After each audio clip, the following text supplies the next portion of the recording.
welcome to the school board meeting for Rolla Public Schools. Thanks for enduring all the icy roads to come out tonight. We don't have our recognition tonight like we had planned, so We'll get them next time. next time we'll have our students, our recognition. In closed session, we did accept the retirement of Dr. Joan Murray. She has been with Rolla Public Schools for 7 years, so we are sad that she is retiring, but happy for her retirement, so excited for her. Let's see what else we, Tom McCarty. Tom McCarty. yes. How many years? 27. 27 with 27 the years in the district. district. So yes, Tom is in our tech department, so we wish him all the best. yes, very valuable. All right. Move on.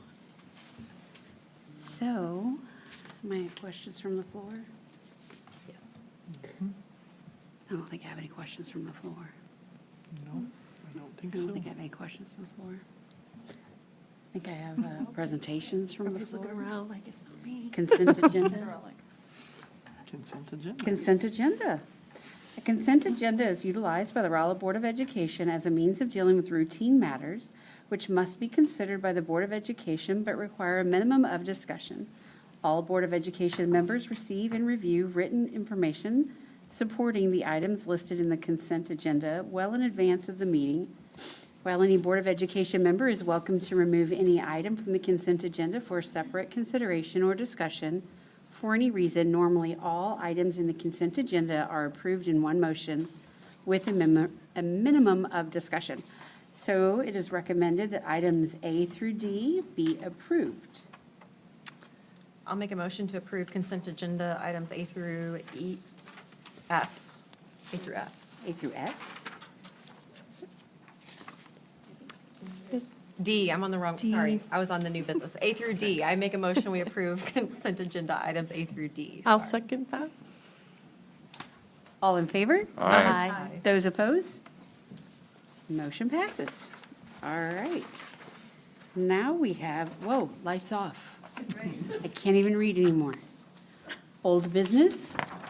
it's me, so. Old business. Long-range facilities update. Yeah. Dr. Fulton. I was just prepared. Sorry about You that. were prepared. I was. So welcome again tonight, just a long-range facilities update, just to kind of give you some updates about where we are and where we're going. And just a reminder that this is a rendering, and we're getting closer and closer to that picture as time goes on. I have some better news today with all the things. Look, we have a front curtain. So very, very excited. So the curtain is not in the back. They're not back there yet, but it was up for our big meeting up there last Friday. It was very nice to see. It's hanging out all of the wrinkles, but it looks really, really good. So we're very pleased with that. The rigging and all of those things should be done within the next 2 weeks. And so there's another picture of us using it and presenting with the screen down. So it's just coming along. Very exciting. So a little update on our Early Childhood Center. I and Dr. Welch and Dr. Reed went with the architects a couple weeks ago to go visit the Early Childhood Center in Lebanon.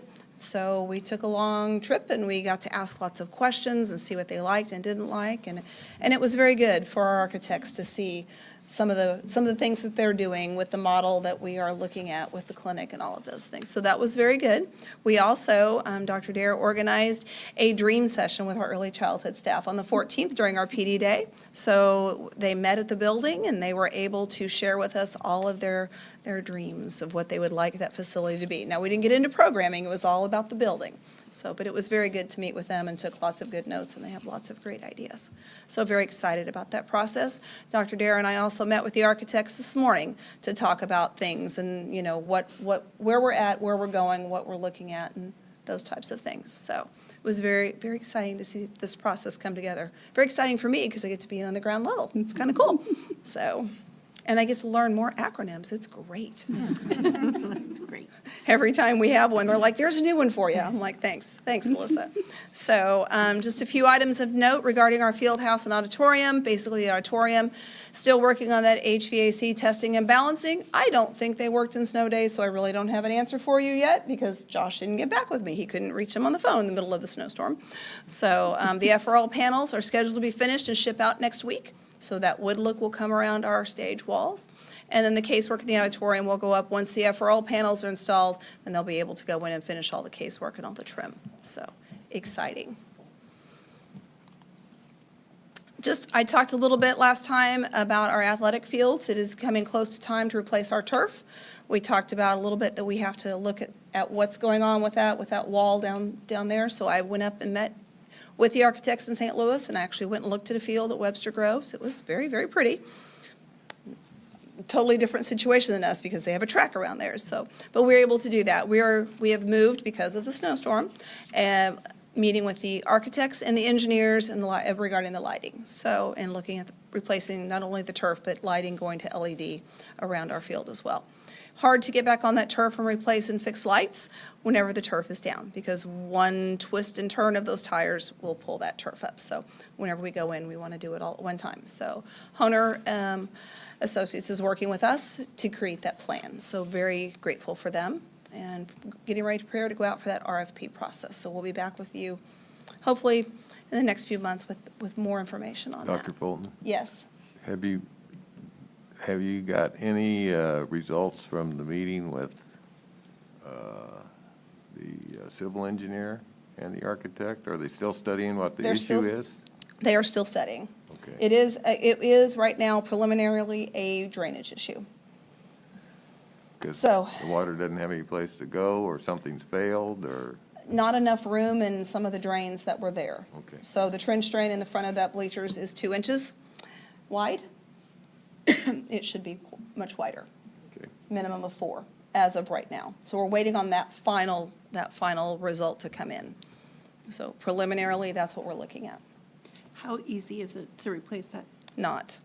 It's not easy at all. It's all under concrete. And that trench drain doesn't come up very easily. So I'll be honest, if I'm going to be transparent, all of the front of those bleachers have to come out and replace all of that concrete, replace the drainage in that area right now. That's what I know for at the moment.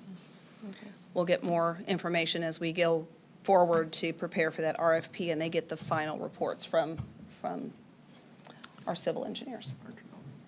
And that, of course, would have to happen first. Correct.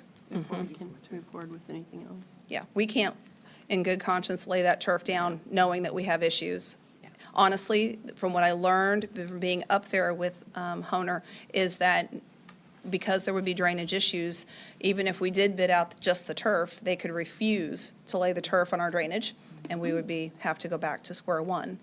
So we're going to look at every scenario.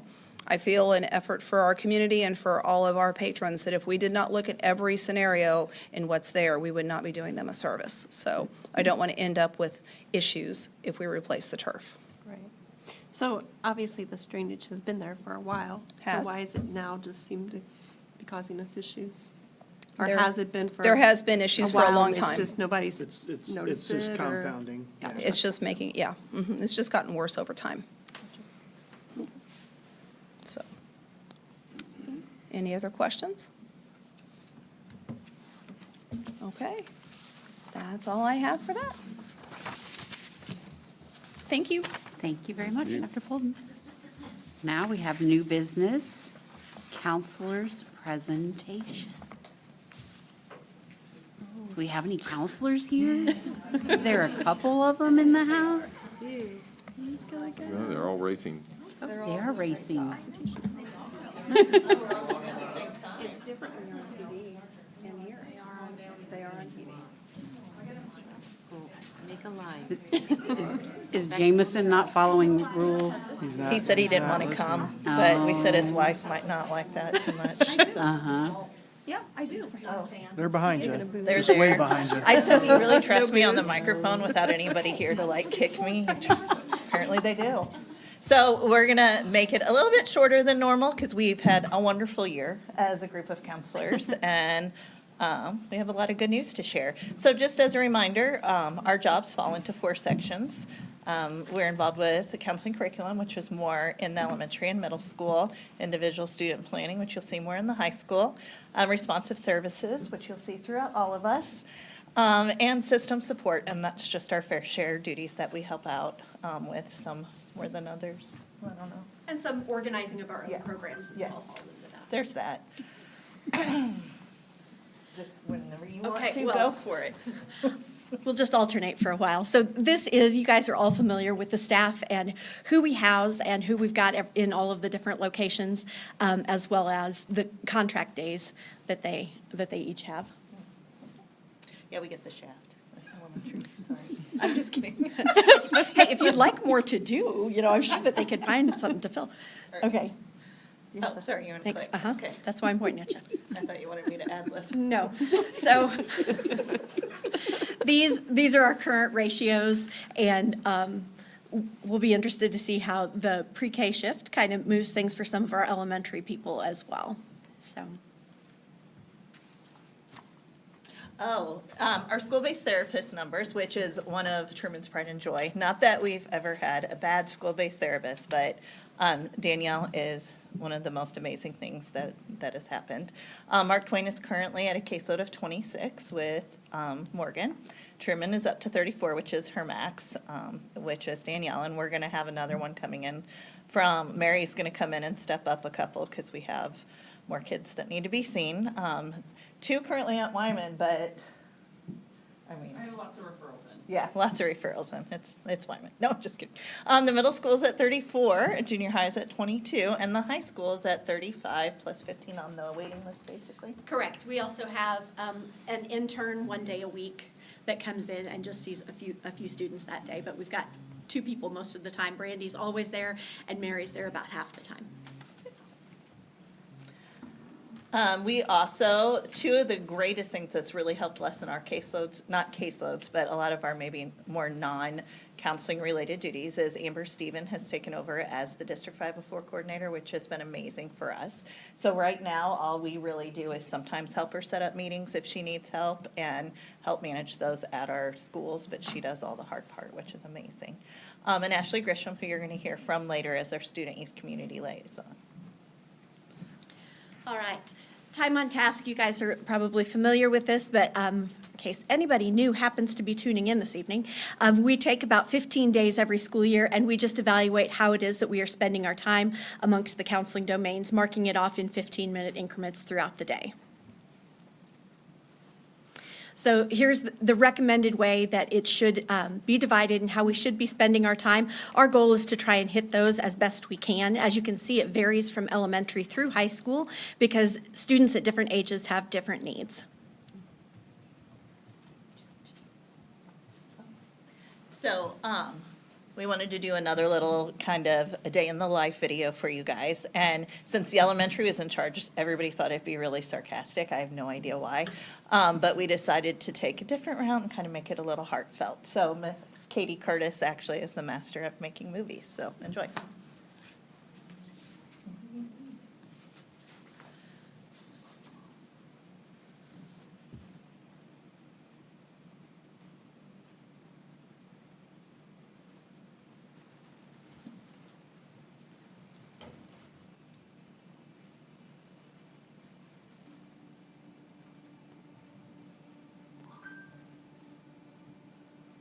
When the best of me is barely breathing, when I'm not somebody I believe in, hold on to me.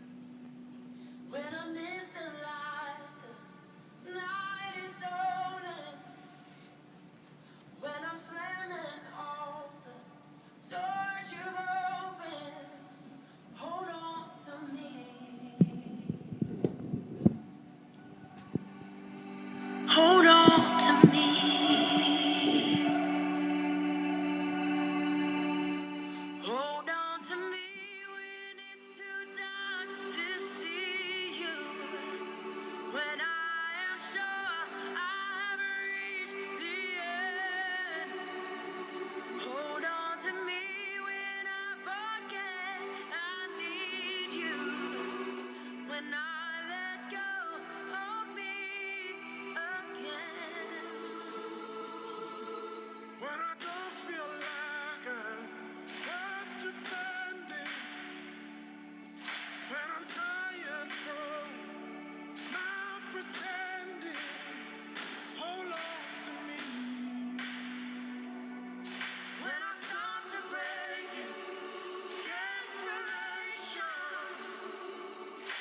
to me when I forget I need you.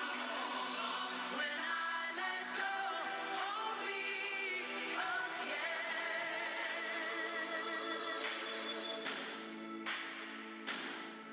I could rest here in your arms forever.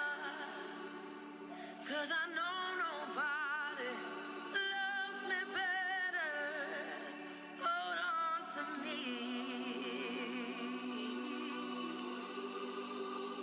Hold on to me.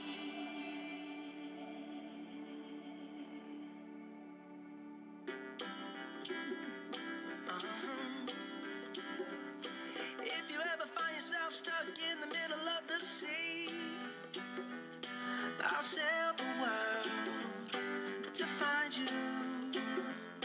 If you ever find yourself lost in the dark and you can't see, I'll be the light to guide you. Find out what we're made of when we are called to help our friends in need. You can count on me like 1, 2, 3, I'll be there. And I know when I need it, I can count on you like 4, 3, 2, and you'll be there. 'Cause that's what friends are supposed to do, oh yeah. Ooh,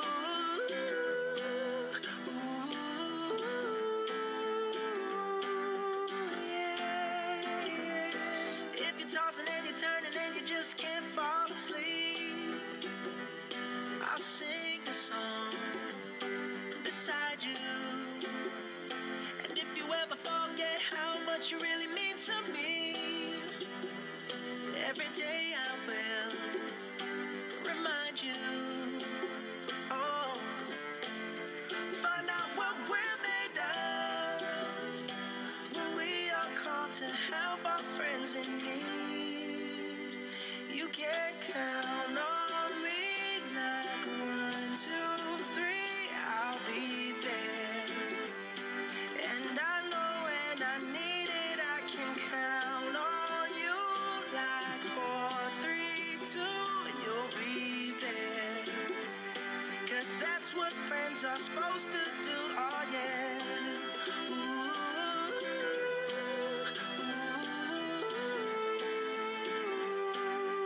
yeah. You'll always have my shoulder when you cry.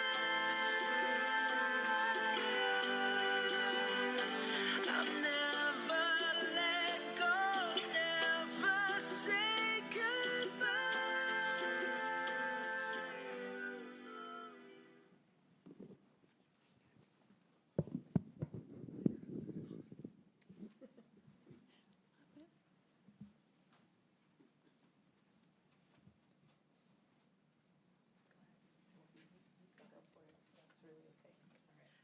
So, didn't she do such a good job?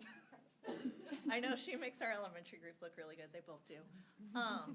So, this is the three of us, and we just thought we'd share some updates. We're just going to do some brief updates. So at Mark Twain this year, we've had an increased focus on direct student service.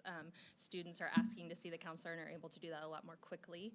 You'll notice my curriculum numbers are down slightly from last year, but those responsive service numbers have kind of taken their place.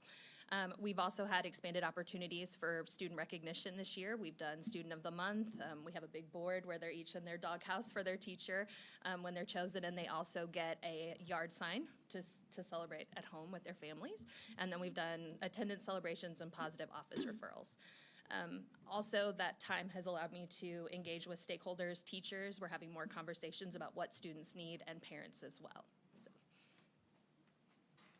She won't say that Mr. Cross has done a great job, and she's not in the specialist rotation anymore, so she gets to be a counselor. But, you know, that's her. So at Truman, one of the greatest things is our new school-based therapist, Danielle. I can't speak highly of her enough. And our staff. Truman is a very special place. there's no school in the world like it. I urge you to come hang out with us someday and you'll know what I mean. But our staff is always up for a challenge, and as our test scores showed last year, that they are basically miracle workers, and they really do bring the best out of all, not just some of our kids, but all of our kids. Our SAT team has, where it was just kind of like, oh, who has to be on our SAT team? We have teachers now requesting, and they're really bringing a level of expertise and having some really good suggestions, so I'm pretty proud of that this year. At Lyman, we're calling it our yes and year. Everybody is doing stuff that's a little out of their comfort zone, but it's allowed for some really amazing collaboration with all of the staff, and it's making sure that our students are getting their needs met. I also am very, very excited about Parent Square. I think it's made it easier for kids to participate in our counseling program because it's easier to get a hold of their guardians. So whereas sitting home stuff in the past on paper was kind of cumbersome to get that back, now it's very easy access to communicate with the parents. So our time task analysis, you'll see the difference in each of our building, our curriculum. I'm kind of the loser there. No, it just looks different depending on our needs. Individual planning, like I said, at the elementary level, we don't do a significant amount of individual planning, but our responsive services is definitely the time we spend the most in. System support is pretty much equal. And I laughed at the barriers. I didn't mean it to look like I was doing something inappropriate in the chart. But, so when the time task, sorry, Dr. Welch told me to be appropriate. I was supposed to be on my best behavior. So when we took the time task analysis, it just shows that it can look so different. And it was done in the first couple of months of school. And at that time, we had some really big behavior challenges. And unfortunately, Mr. Howe can't be at 20 places at once, so that tends to make the barriers a little bit higher. If we did it now, it would look entirely different. So, yeah. And then these are just kind of our individual breakdowns. You can see a little clearer. And compared to where it's supposed to be, these look really great.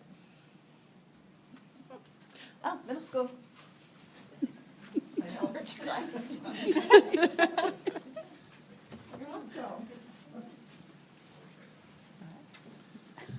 Hello, everyone. On behalf of the middle school, I want to echo a lot of what was said in the video. Normally, I am the data and statistic guy for the middle school. I would like to not do that and just say thank you. 5 years ago, you guys added another counselor to our school, which gave us one dedicated counselor for each grade level. That has been a huge help, and it was me, so I really thank you for that. We have had 7 counselors in the last 4 years in the middle school, and that is a kind of a lot of overhaul, but we're getting our programs underneath our feet. We're rolling. I think we're really doing a great job. The 2 newest are, one's here tonight. One couldn't make it because she lives down in Houston. The weather's not really cooperating. But really what we want to express is just what a wonderful blessing it has been to have the school liaison and the 504 coordinator. It really allows us to do what we've been trained to do. Will let us focus on those kids and those teachers to help those kids. As you can probably remember, the middle school age is very unique, and we get a lot of different things that we need to work on. Having one for each grade has just been amazing. So first of all, I want to introduce Miss Jessica Zink. She's come to us from the 5th grade classroom, but she is now our 4th grade counselor. Yes, and I'm just delighted to be a part of the counseling team at the You have middle to be school. at the microphone. Oh, sorry. Usually I'm so loud. I know. Yeah. No, I'm delighted to be a counselor at the middle school at the 4th grade level, and also a part of the district counseling team. We appreciate everything you guys do for us and support us, moving forward. And we also have some new news to share as well. And Bill, let me take this real quick. Okay. We're like Mr. Armstrong said, we're really working on those programs, nailing those down, moving forward with consistency, having the 3 of us, in the future years together, being consistent with that. We still have our clothing closet there that has, also increased there. You see that with the demand. And then we wanted to showcase here our new testing center. If you've been at the middle school, you'll notice that when you come in our office, that this part of our office used to be our teacher's workroom. So that wall was taken out, and added a little deeper there. So it did, decrease the size of our teacher workroom, but added that extra testing area for our students, who need that accommodation with their 504s. And also on the left there, I'm so sorry, we cropped out the door, is the bathroom door with a shower. So that has just been really nice and helpful for those hygiene days, to promote that positive hygiene for students. And also it's, very nice in that private setting as well. And then we also were working on getting our RMS counseling webpage together. And then I'll let you, do you want to talk about the groups? Perfect. Yeah, with 3 of us now, we can have groups. We have groups 3 out of the 5 days of the school week, focusing on different issues, bringing those kids together from all different grade levels and kind of meet those needs. It's very unique. I know when I was in Waynesville, we couldn't do groups at all. There just wasn't the time of the day. But the schedule at the middle school allows that, and our administration allows us to pull those kids, and it's really, really helpful for their mental health and for their educational needs. So we appreciate everything you're doing for us. We know that you guys got a lot of big decisions, but our middle school is running great. Thank you. I was going to ask you a quick question, Sure. Mike. Do you guys follow your kids? Like, once you get them as 4th grade, then do you move up to the 5th grade with them, or do you stay in your grade? Normally, that is the plan. We're waiting for a year where all 3 of us stay, and we will definitely do that. So I think next year will be the year where I'm currently 6th grade, I'll get to go down to 4th, and everybody will rotate through. So as long as everybody's staying put, Yes. that is our plan. That is the plan, yes. Thank you. Yes, we thank you.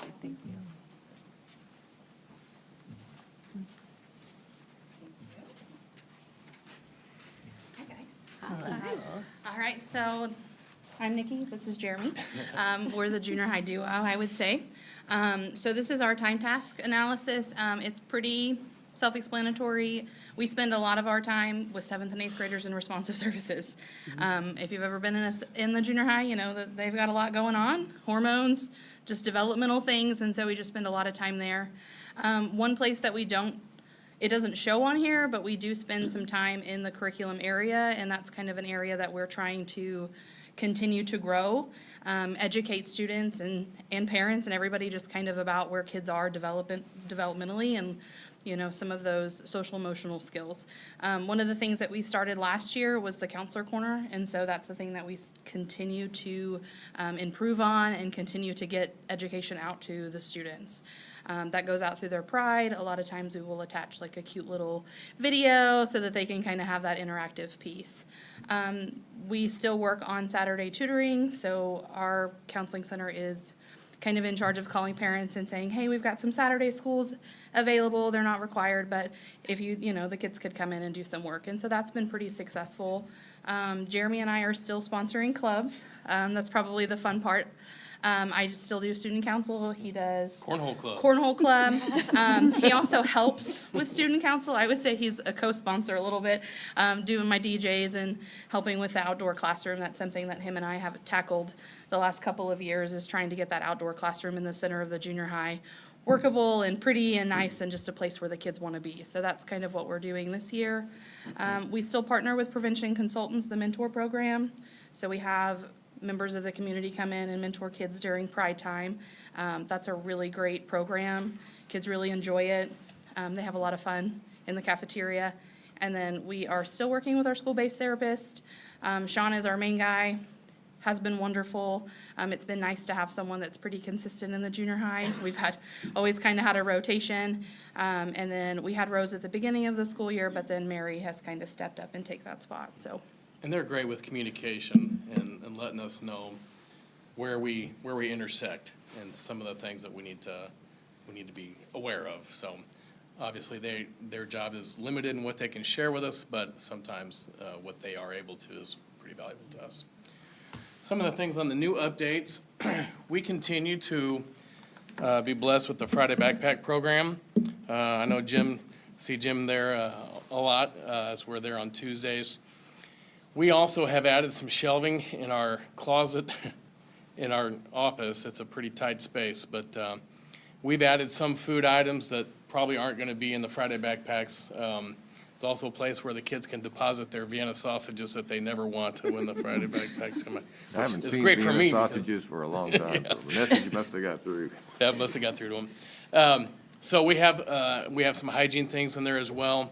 So if students have that need, they know that they can come in. And sometimes it's just a snack, and although she and I both will purchase snacks just on our own and have them in our office, it's nice to have some overflow there where if kids want to go in and grab something during the school day, they can get that. We started a thing this year called advisory meetings.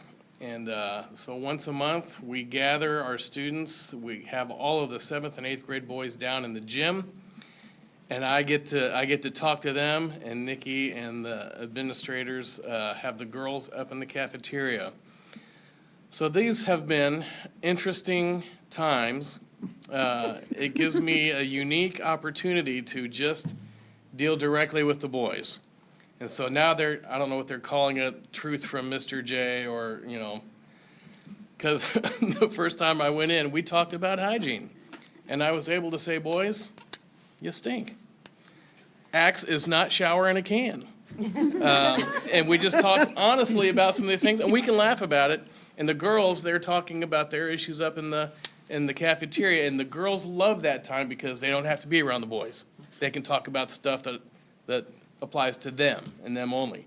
They also say that for some reason the boys will act a little more mature for a couple of days after our advisory meetings, but so I think they would like us to have them more than just once a month.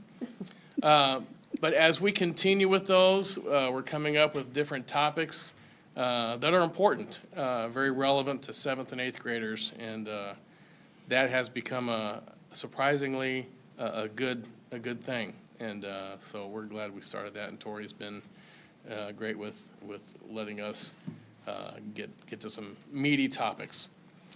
One thing we also instituted this year was a minute meeting. So there's a lot of kids that you may not see in your office, and you may see them in the hall, but you might not have that moment with them to get to know them very well. So we did a thing called a minute meeting, where every kid in our grade that we're responsible for, we had a meeting where we covered some topics in 1 minute. Nikki got this at a conference and brought it back, and it's been a great thing for us to have as a tool. Put my glasses on.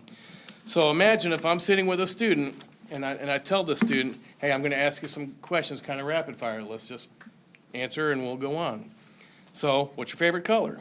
What's your favorite food? And I will tell you, I don't know about the 7th grade, but the 8th grade was fettuccine Alfredo was the grand winner out of the favorite food. So that seemed to be the popular thing. Do you ever run out of food at home? Yes, no, or sometimes. And if they say sometimes, I might just make a little tick mark and I move on. How long have you lived in Rolla? They'll tell me. Who do you live with? And sometimes that answer might be varied. Might be mom and dad, grandparents, relatives, friends, and we have a space where we can just make quick notes about that. But we don't really spend a lot of time on any individual question. Are you involved in any activities in school or out of school? And so they'll tell me what they do or what they don't do. Some of them will say, I don't do anything in school or out of school. Number 9, one thing you're good at or that you like. Well, riding my bike or playing basketball or video games seems to be a popular one also. So some kids will say, I don't know. I'm not really good at anything, or I just don't know. And so these are notes that we're taking. One thing you'd like to get better at school this year, math seems to be a popular winner in that category.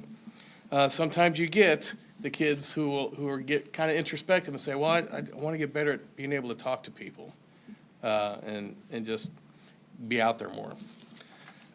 Any information that would like me to know about you. Typically don't get a lot of information on that because sometimes they just don't know what to say. But these are ways to identify kids that don't really do anything in or out of school. Some kids say they go home, they go to their room, they get on the internet. Or if you ask them if they're involved in anything at school, no. What would you want to be? I don't know. Or if they say, I'd like to be involved in this or that, sometimes they just either lack the confidence or the support from home to get involved in these things, and that can give us an idea, okay, I need to spend time with this kid, and let's figure out a way to get them involved. But so this is one of the things that we use, and I think it's going to be a great tool this every year. Getting to know kids, getting to identify some of those kids that just in the back of our mind, I need to spend some more time with that kid. Because we'll see them in the halls and find those moments to connect with them. And that's really with the junior high kids, it's about connection, getting to those kids. Hope you liked our Christmas card. That was a fun item. We have Elizabeth up there in the picture with us. Just the chemistry in our office is so important, and Elizabeth is a great addition to us and good at all the things that she helps us with. So very thankful to be at the junior high, thankful for the people I work with. I've always had great support from my administrators that we've had, and continue to enjoy that support with Tori and Chelsea. So very thankful for them. Thankful for the new ads, like that has been said before us. So very thankful. Any questions? Thank you, guys. Thank you. Who is that guy? I love it. Acts is not a shower. Hi. How are you guys? Good.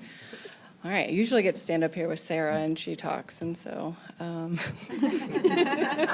She's way Through back the there. coop, and I'm nervous, so I'm just saying it out loud. All right, so here's my time task. I wanted to just spend a little bit of time talking about what my year has looked like, share some of that information.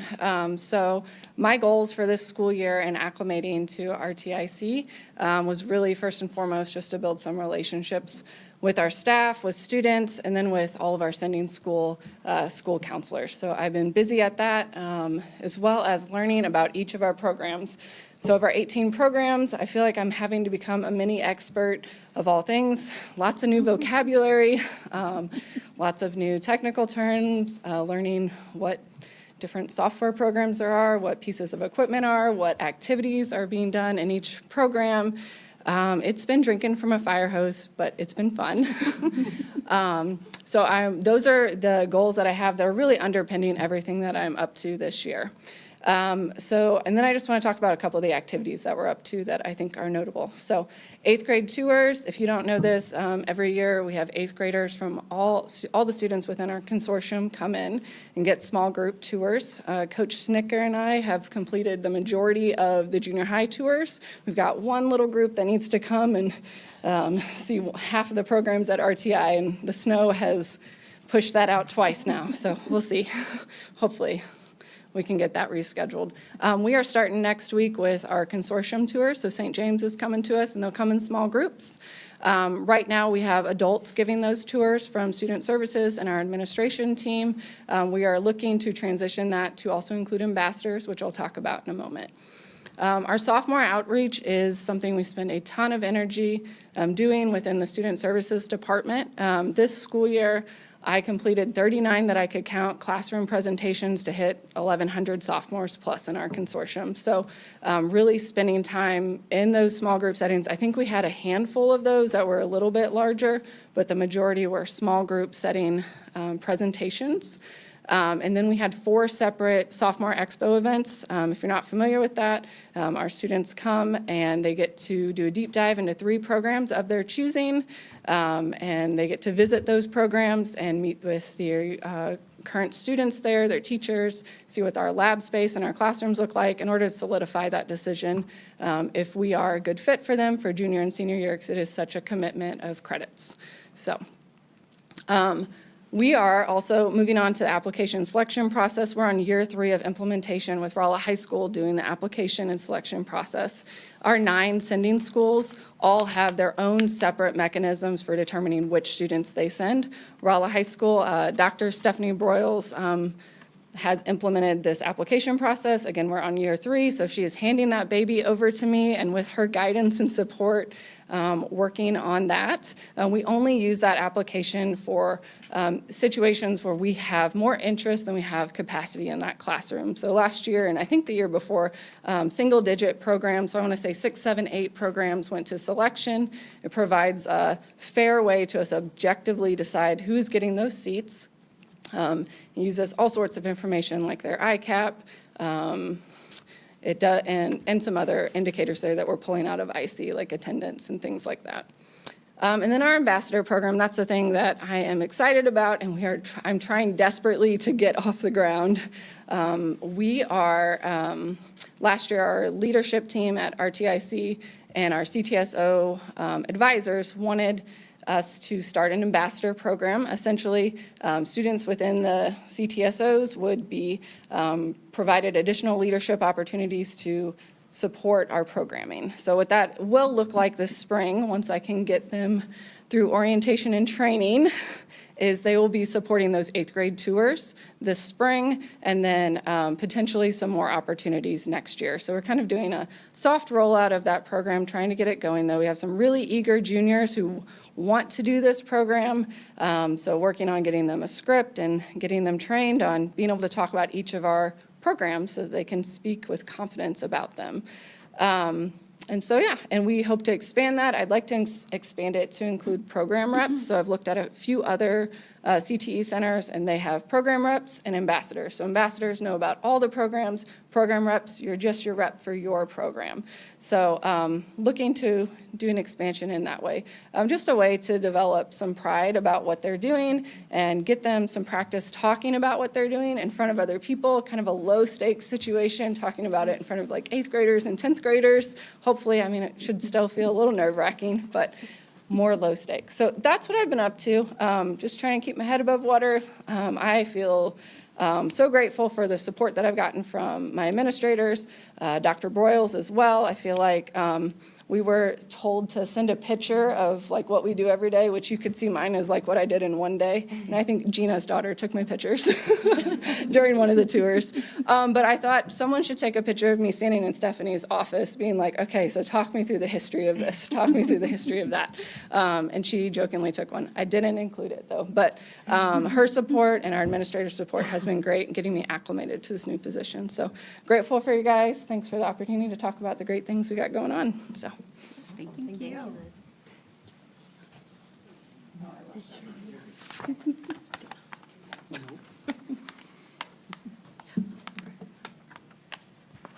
Hello. Hello. Hi. So at the Rolla High School, there are a total of 4 of us counselors. One of us was not able to make it, unfortunately, due to the weather. And then so our graph this year looks better than last year. The barriers have been removed, which for us was due to a variety of reasons, but also having Amber Stevens as our 504 coordinator opened up more time for us to review our program at the high school, to be planning and implementing changes that we haven't had in years prior. And that could just be because I've been drinking from a fire hose for 3 years now. Less pressure this year, but still there. High school updates, we transferred from our college and career exploration platform called Naviance over to SchoolLinks. SchoolLinks has been great. It will communicate with Infinite Campus, which has helped make a more seamless process for us on the back end and also for our students. We are implementing it this year for scheduling so that students will put in their plan for next year and however many years they have left. So for our freshmen, it'll be 11th and 12th grade beyond just next year's schedule. And so that's getting them to think about beyond just the classes I want to have next year with my friends. We always tell them, don't make us heartbreakers. You will not have classes with your friends. There's too many sections, take classes for what you want to be doing. But this helps out for the 4-year plans as they're coming out of 8th grade and the junior high, and also they will review that every year they're in. And then that will help us on the scheduling side of things, making sure that things are accurate to what they are wanting to be doing. We have had the addition of Mrs. Hendricks, and she has gotten the grief group off the ground for this year. Do you want to talk about it? Sure. Okay. Sure. So our grief group, we actually had enough students that we had 2 different sections of it. We had a large amount of students in the special services area that have lost a family member. So we had a group unique to them because their needs were so much different than our regular ed population. So we had a group that those 2 groups met. The main priority was students who've lost a immediate family member within the last year.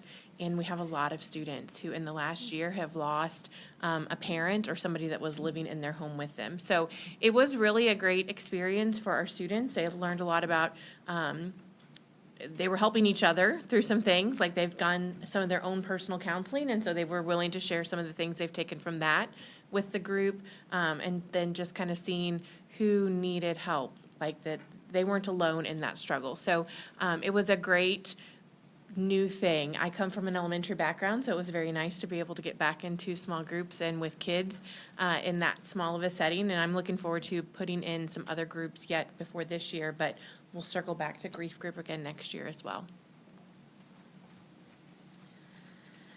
So among the other highlights, therapy dog Harper, I have already been reprimanded by Dr. Fulton because I did not bring her with me this evening.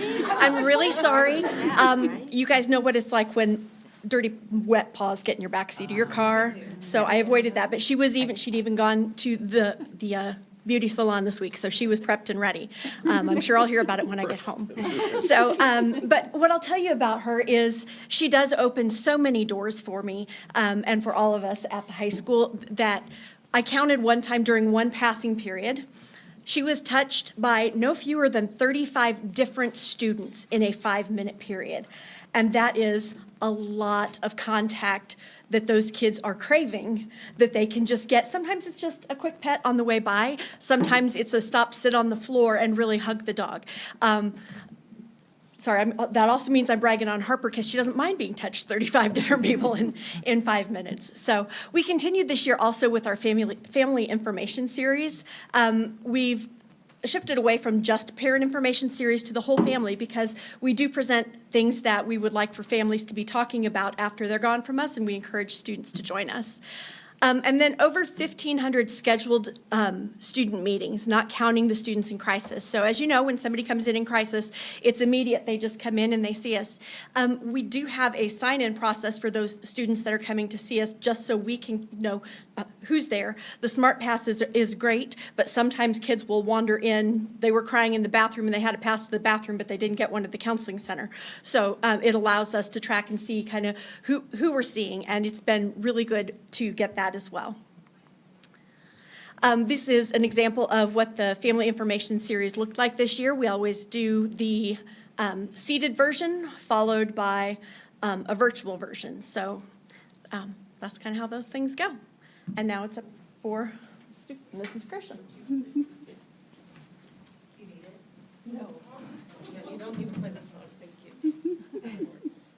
Forward. She has a song in a different. She has a walk-up song. I would have played the walk-up song. No, it's literally okay. Hello. I'm Ashley Grisham. I'm the Student Youth Community Liaison.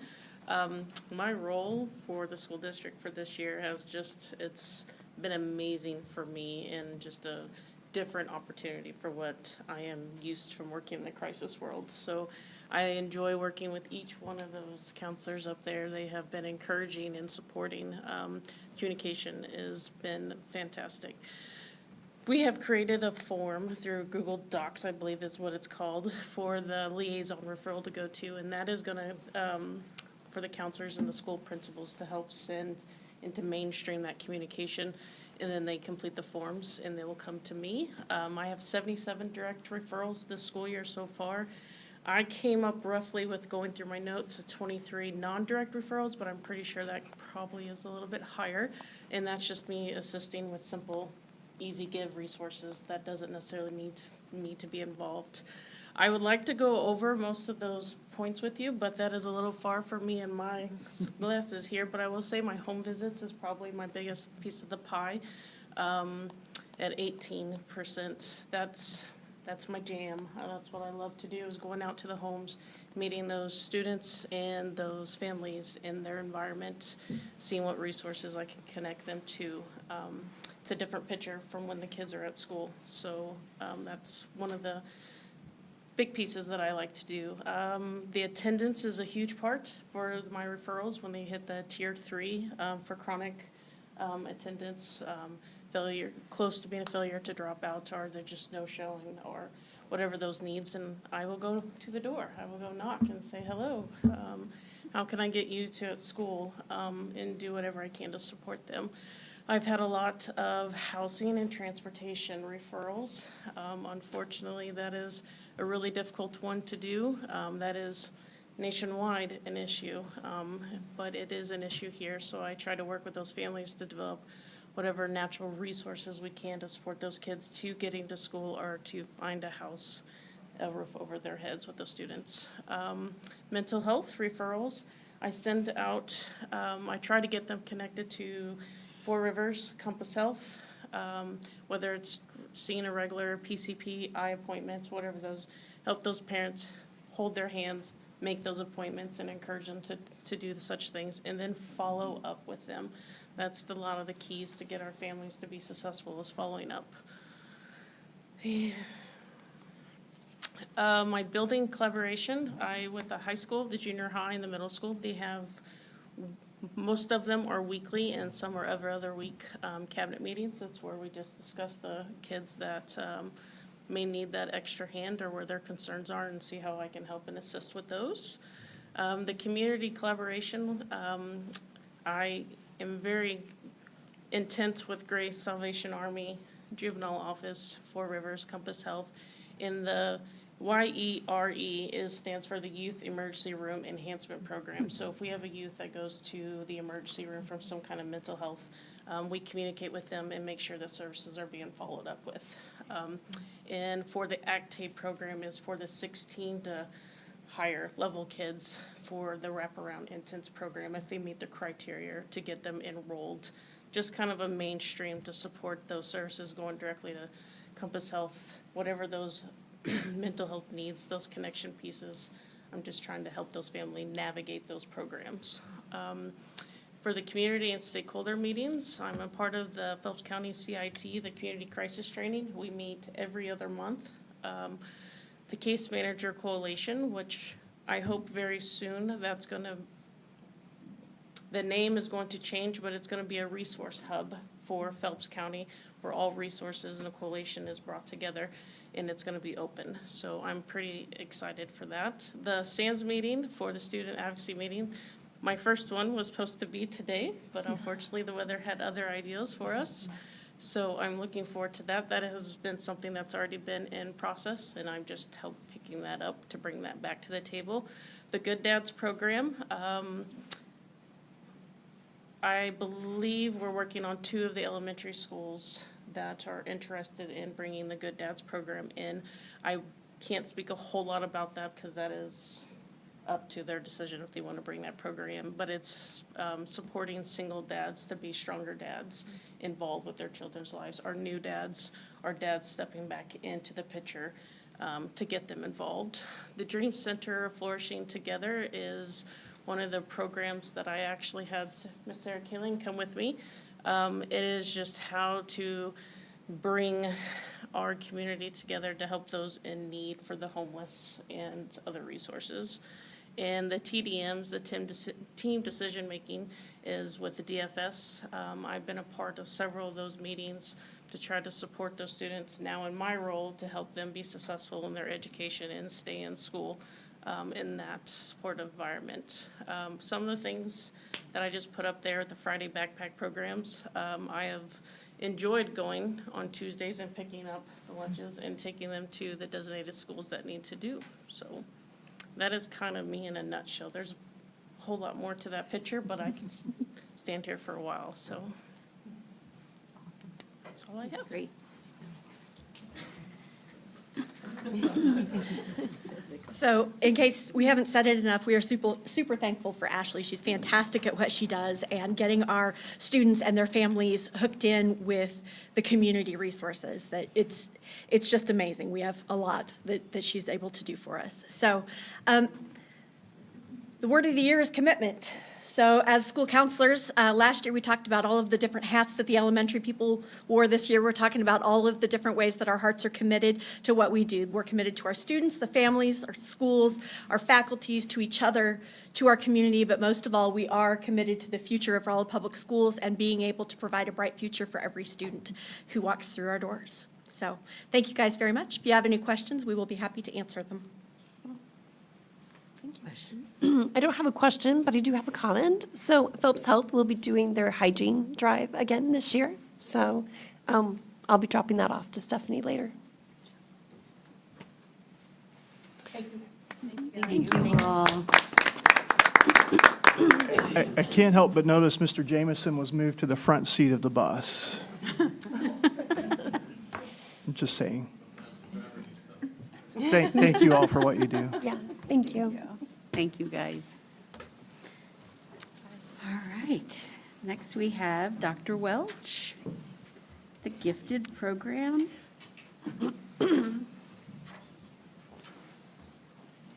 Your friends are leaving, Dr. Welch. Where are they going? Did somebody take the clicker? You gotta watch the clothes. All right, well, good evening. We are going to shift gears and talk about our gifted program. We've completed our annual review and have identified some things that we would like to work on in this upcoming school year, so just want to share that work with you. Many of the folks that were sitting in this room that just presented actually were a part of that process. So our elementary and middle school counselors, they probably have the largest role in regards to helping with the identification process, some of the early assessments that happen, and really just have a unique perspective in regards to a lot of the things that we do with that program.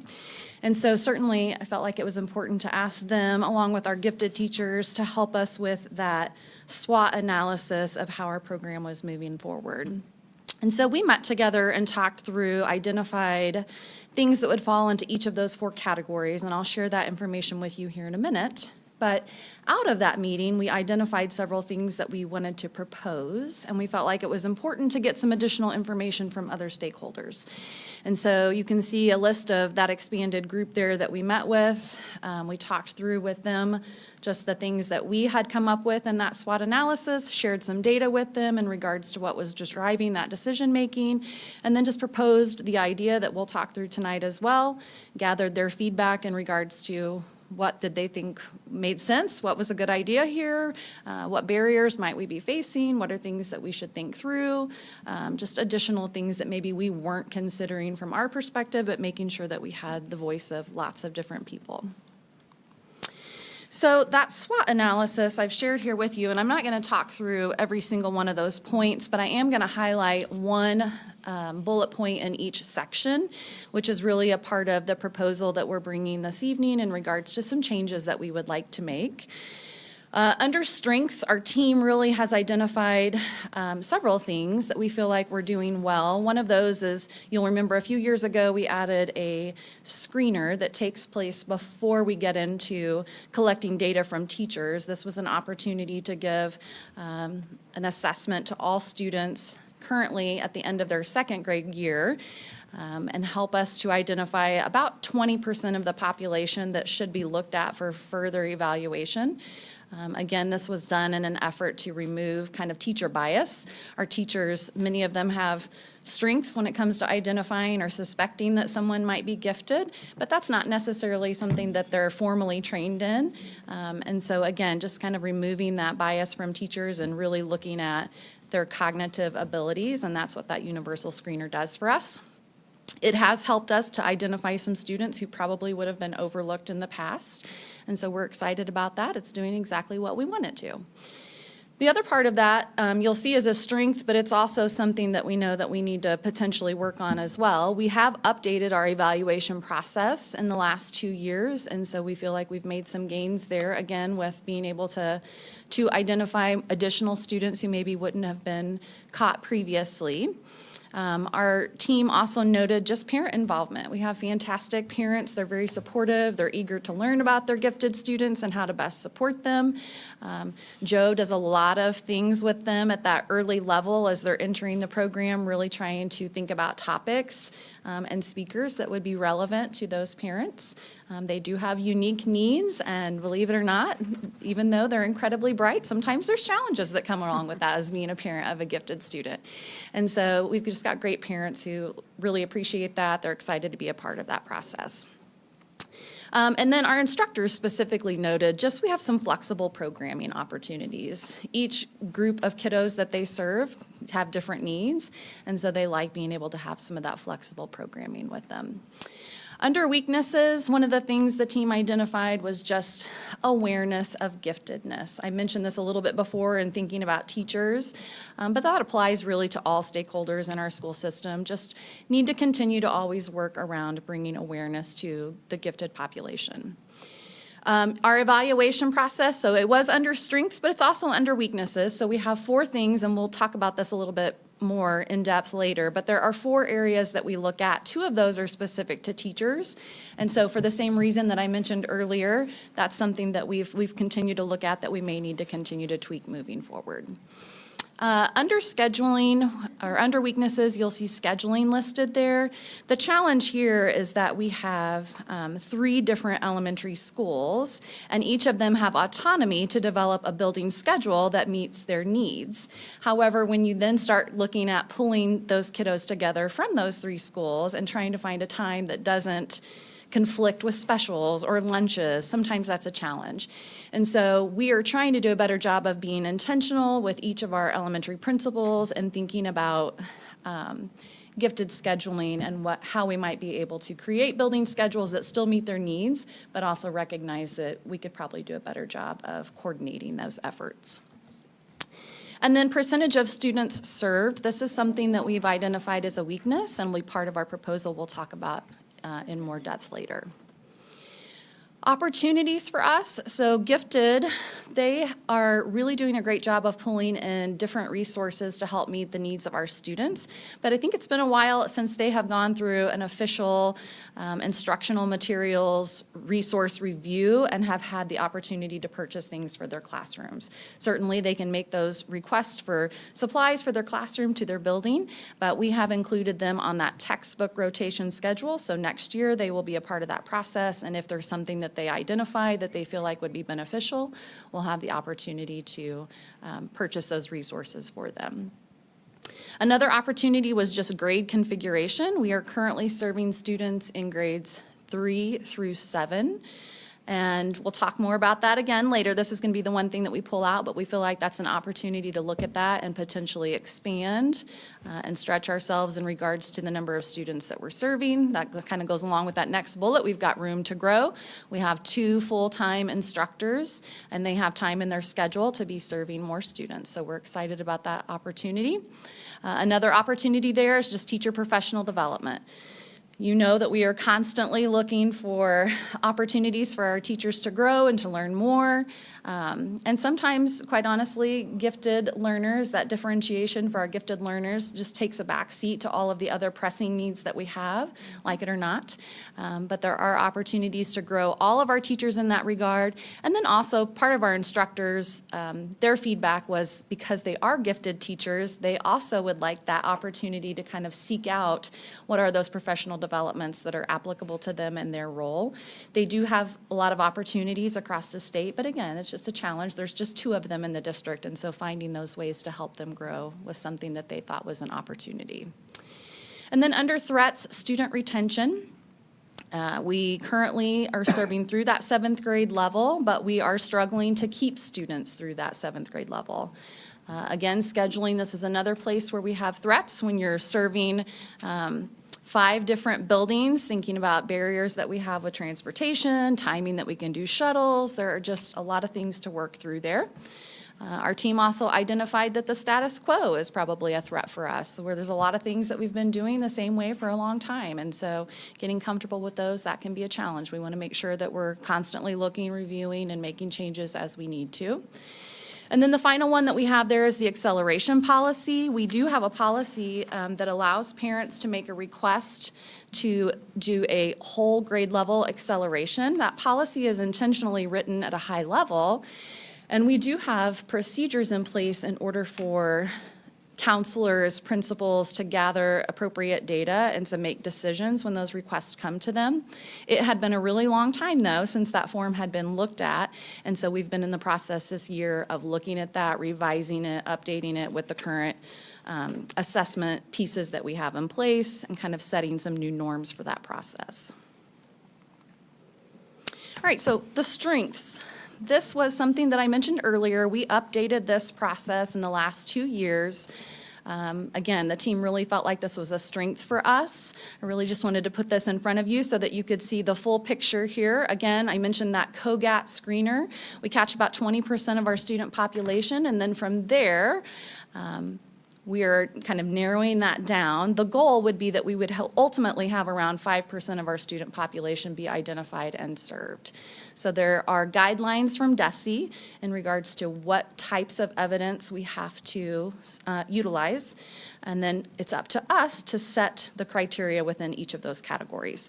So our team has done that. We've made some adjustments over the past couple of years. For example, in the area of the WISC, that's that bottom area. In the past, it had been a 130 in order for students to qualify, and that was a required score. That was lowered to 125 a few years ago. And then last year, we were looking at that, and a 124 is still at the 95th percentile, and we were like, well, why are we not shifting it to 124? You're still meeting that expectation, and so we made that change as well. And again, believe it or not, there are kiddos that are just right there at that cut, and they're missing that opportunity, and so we felt like that was still looking at the right population of kiddos, but making sure we weren't missing some students. Under the weakness category, percentage of students served, I mentioned that our goal is to serve 5% of our population. I just shared this data with you so you can kind of see where we're coming from. The top 2 rows are Rolla's percentages. You have 2 categories. We have the percentage of students that we've identified, and then the percentage of students that we're serving. So we do have some times where kiddos have been identified and they elect not to participate in the programming for whatever reason. And then you can see that in comparison to the state average percentages. So we definitely want to be closer to that 5%. You can see how we have made some progress over the last 2 years with some of the changes that we made, but we still want to continue to grow there, not where we would like to be. Under the opportunities piece, this is where we've really been focusing in our conversations around how do we serve more students since we have that opportunity to grow. And one of the things that the team would like to propose is that we think about expanding that to 2nd grade. So if you think about kindergarten and 1st grade, so much of that are building on those foundational skills, both academically and socially. And it's not unusual for parents then by 2nd grade to really start asking, or teachers to start asking for help when they need that differentiation for students. It really starts to show itself at that level. And so we think it makes sense to push that down and begin that process sooner. And so we would need to where we're currently screening all of our 2nd graders at the end of the school year in prep for the 3rd grade participation, we would need to start that at 1st grade. And so for this 1 year, we would need to purchase enough seats of the COGAT screener to be able to do 1st grade and 2nd grade. Then moving forward, we would get back on track with just doing 1 grade level, that 1st grade each year. Again, one of the things that the committee talked about was just all of the research out there around developing perseverance and grit in our students. This is particularly true for gifted kiddos, all kids, but in particular gifted kiddos. A lot of it is developing that growth mindset. And when you have a student who's exceptionally bright and everything is very easy and they really don't have to, in some cases, put forth a lot of effort or try or feel like they've failed at anything until they get to junior high, the high school, and in some cases when they enter into college or whatever that post-secondary experience is, we've missed that opportunity to really develop that mindset. And so we want to make sure that with our earliest learners, we're giving them opportunities to come up against something that's hard, and to be challenged, and to make sure that we're developing that grit and perseverance. I think this is probably one of the things that our parent voice had a lot to say about and felt very strongly that that was the case. A parent who has had multiple kiddos go through our gifted program, some who haven't qualified, and had just talked about the experience that she has seen with her own children with this. And then finally, threats, student retention. So this is another area that came out in our analysis. We do have kiddos that have been identified early on, but as they get to that junior high level, they start to have other choices, whether that's electives, advanced courses that they can begin to participate in, and many of those kiddos then have to start making choices, and sometimes it just comes down to that they choose to not participate in a course that is their quest course because they want to participate in something else. And so we really have talked a lot about that, a lot of good ideas there. We need to continue to explore that and work through some details. But we think there's an opportunity here to rethink how we're serving our 7th grade students, and that there could be the potential to include 8th grade as well in that process. So we currently only serve through 7th grade. Part of this reconsideration is what model we use. So there are 3 different models that we can participate in that DESE has identified.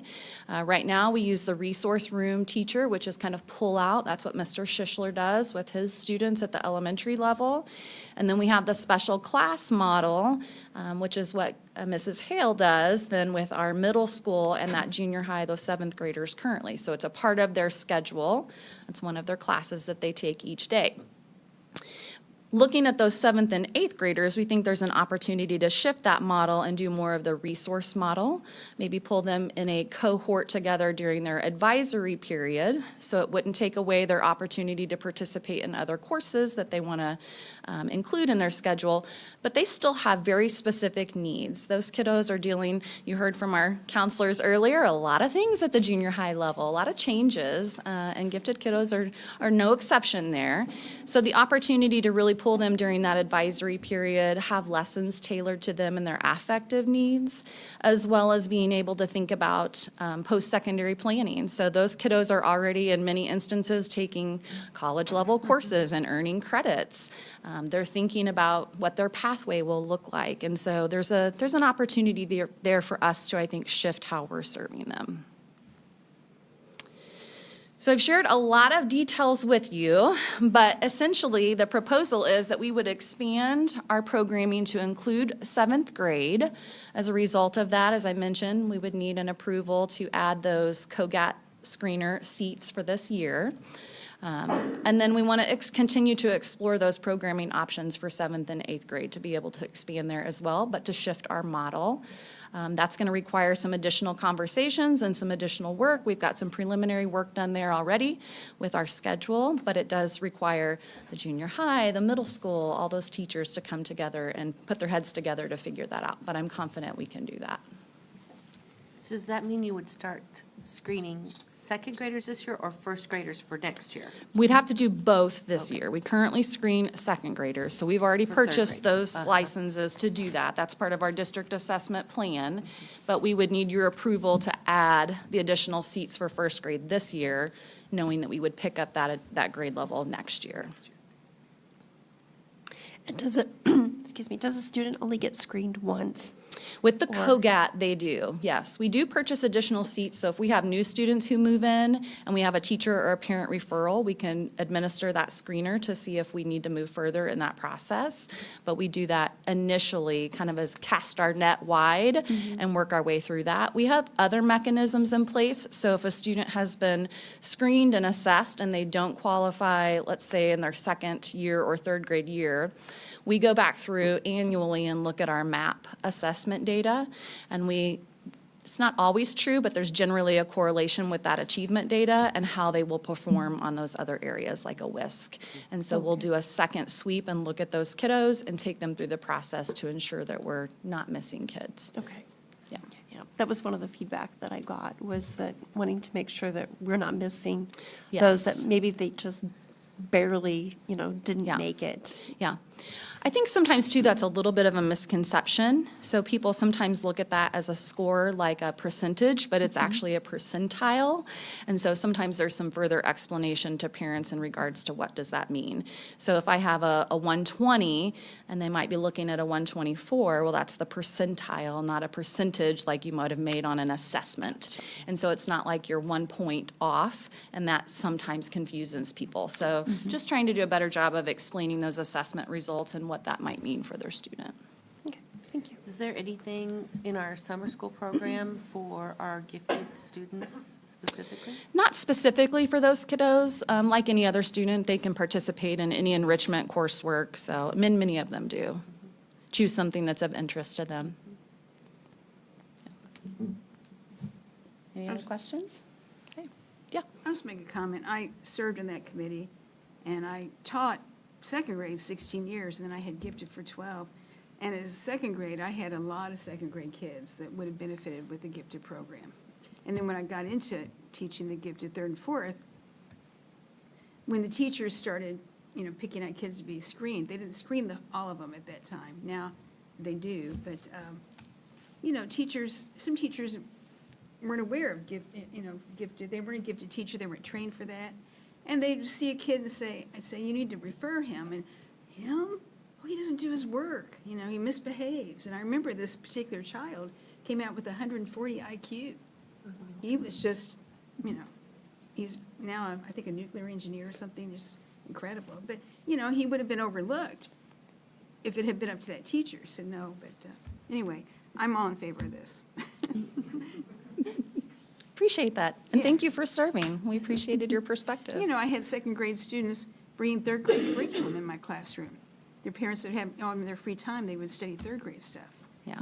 And so, yeah. I'd love to go back and do it myself, second and third grade. But I can't, I'm retired. One thing that I didn't include this year, that I did include last year as a threat, just so you're aware, we have 2 gifted teachers who are very close to that end of their career and will likely be retiring in the next few years. And last year, I would have said a threat would be that we didn't have any internal staff members that had certification. We have one individual who just started with us in the last couple of years from another school district who brings that certification with them. But we have since had 2 individuals complete that, and we have another one who's nearing completion. So that makes me feel very excited about having a robust candidate pool of internal folks, and certainly we'll have people from outside of the district apply as well when those positions are open. But it's good to know that our teachers recognize that as a need and have an interest, a passion for learning more about those students, so. That's good. Okay, any other questions? Do you need an action from us? We do, yep. I make a motion that we expand the gifted program to second grade and approve the contract for the COGAT screening. I'll second that. All in favor? Aye. Those opposed? Motion passes. Thank you. All right. Next we have Kendra. It's Kendra's turn. Kendra. I was like. Too excited to get up there. I know. Same. Okay, so this evening, I just want to go over kind of high-level projections for this year, some legislative issues that we're looking at as we go through the FY26 budget creation, and then also the cost of moving, working the salary schedules, percentage, stuff like that. So we'll just begin. All right, FY25 revenues update, budget versus projections.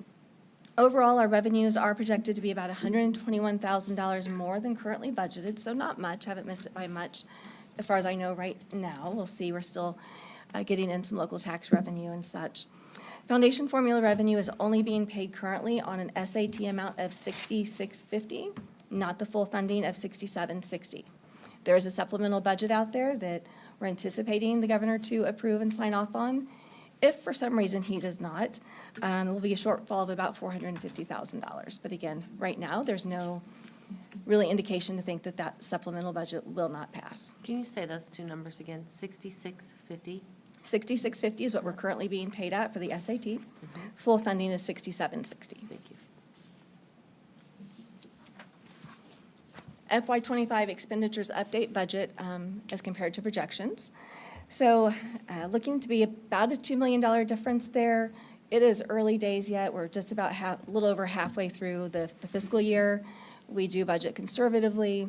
It's a combination of all those things: salaries, benefits, purchase services, supplies. We're still working through some stuff. Current ending fund balance percentage is at 26.1% for budget, projected to be at 31.16. Again, our floor is 17%. So FY26 budget considerations. The SAT is set to increase to 71.45 per weighted ADA. However, the government has recommended to not fully fund the formula for next year.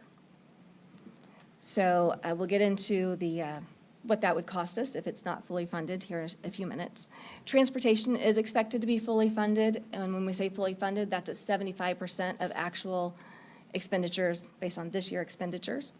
So it's a little bit of a misnomer there. I do want to point out that transportation is a categorical line item on the state education budget. That means it's really easy for them to just not fund it if the revenues don't come in. So for example, last year, transportation, the last few years, it's been fully funded. So last year, the transportation funding was at $1.3 million. Back in FY19, it was at $335,000. So that could easily happen at any point. Also for next year, it is a reassessment year. So that means that our local tax revenue may come in slightly higher than this year. We're not sure how that reassessment is going to go. Other budget considerations, there's pending legislation out there affecting real estate tax, property tax, and income tax. For real estate tax, that's for our local tax. The county commissioners did pass the legislation. Can't remember what Senate bill that was. I've lost it now and all the other ones. Anyway, allowing for real estate tax freezes for residents over 65 if they go through the application process each year. There is no real way for me to account for the loss of revenue due to that passing. Yeah. Property tax revenue, I believe there's still pending legislation to basically establish a depreciation schedule that will eventually have no property tax on farm equipment and vehicles. So we'll see where that goes. And then income tax, there's a big push to eventually have no state income tax. Last I read, they're trying to figure out how to make up that revenue because, as most of us know, general revenues for the state come specifically from income tax revenue. Our foundation formula is based on general revenues. So without the income tax revenue, they have to make up for it somewhere. So last I was reading, they're looking at increasing the sales tax. So I don't know where this is going to go. Likely something's going to move through the legislature on this. So keeping an eye on those things. Then, of course, as always, ongoing district maintenance, programming, and staffing needs. So FY26 estimated revenues. This is going to assume for 26 and 27 full funding of the SAT, the foundation formula, so we'll see. If that SAT does hold flat at $67.60 for FY26, it is a shortfall of $1.5 million for us. FY27 revenues do include an additional $1.1 million in additional revenue due to being able to account for average daily attendance for early childhood students.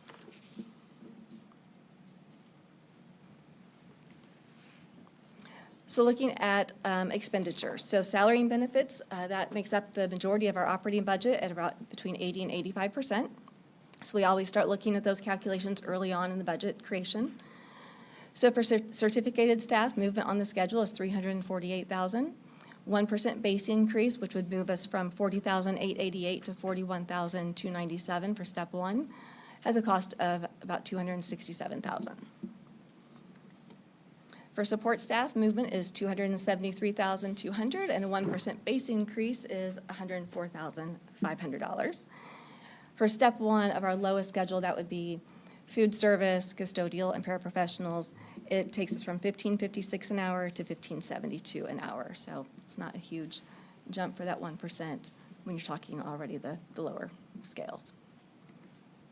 So in summary, as step movement and 1% is about just under $1 million. It equates to an average of 2.25% pay increase.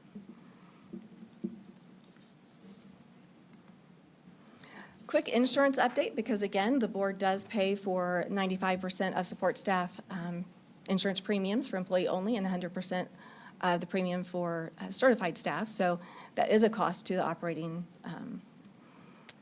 it is included in our operating cost.